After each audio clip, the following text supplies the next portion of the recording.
Hello friends, welcome to ecstasy everyday. இன்றைக்கி நம்ம கோழி குஞ்சுங்களுக்கெல்லாம் வேக்சின் போட போகிறோம். இது வந்து ரானிகெட் டிசீஸ் வேக்சின். 10 days ஆகுது கோழி குஞ்சுங்கள்லாம் பிறந்து. அதனால இன்றைக்கி நம்ம போடலாம். இந்த வேக்சின் வந்து பவுடர் அண்ட் லிக்விடாக கொடுத்துருப்பாங்க. டைல்யூட்டட் லிக்விட் கொடுத்துருப்பாங்க. அது ரெண்டையும் நம்ம நல்லா மிக்ஸ் பண்ணிக்கணும். அதை மிக்ஸ் பண்ணதுக்கப்புறமா நம்ம 2 hours நம்ம யூஸ் பண்ணிடணும். அதுக்கப்புறம் வந்து அது கெட்டு போயிடும். அதனால 2 hours நம்ம அதை யூஸ் பண்ணி முடிச்சிடணும். இதுதான் இந்த வேக்சினோட ப்ரிப்ரேஷன். இந்த மாதிரி ப்ரிப்பேர் பண்ணிவிட்டு நம்ம கோழி குஞ்சுங்களுக்கு நம்ம கொடுத்துடலாம். அது மூக்கு வழியாக கொடுக்கலாம், இல்லை கண்ணில் வந்து கண்ணில் சொட்டு மருந்து மாதிரி விடலாம்.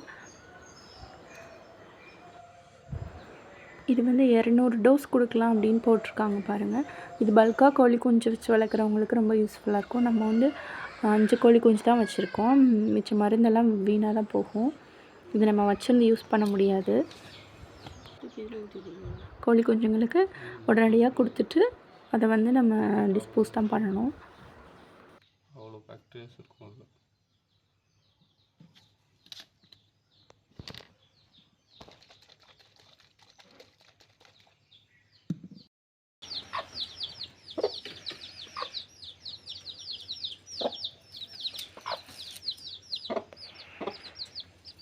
நம்ம வீட்டு கோழி குஞ்சுங்களுக்கு ஆனியன் தான் ரொம்ப பிடிக்கும். அதனால் அவங்கள கவர் பண்ணுறதுக்காக ஆனியன் தான் கட் பண்ணி போட்டு அவங்கள வெளியில் கூப்பிட்ருக்கோம். மஞ்சள் தானே.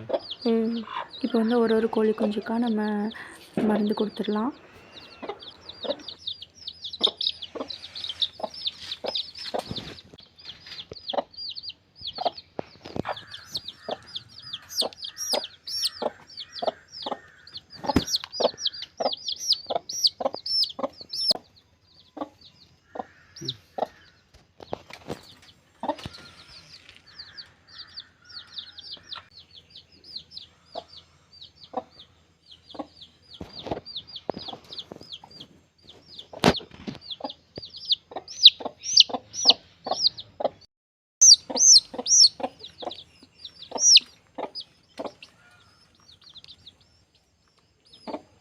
குடிக்கிற மாதிரியே தான்.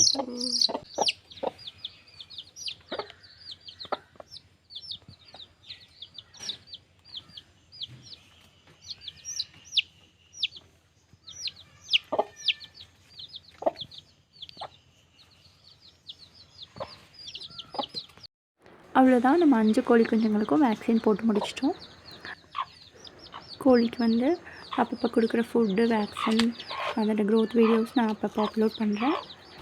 உங்களுக்கு வீடியோ பிடிச்சிருந்துச்சுன்னா கண்டிப்பாக பாருங்கள், லைக் பண்ணுங்கள், ஷேர் பண்ணுங்கள், சப்ஸ்கிரைப் பண்ணுங்கள் என்னோடய சேனலுக்கு. நெக்ஸ்ட் வீடியோவில் பார்க்கலாம். தேங்க்யூ.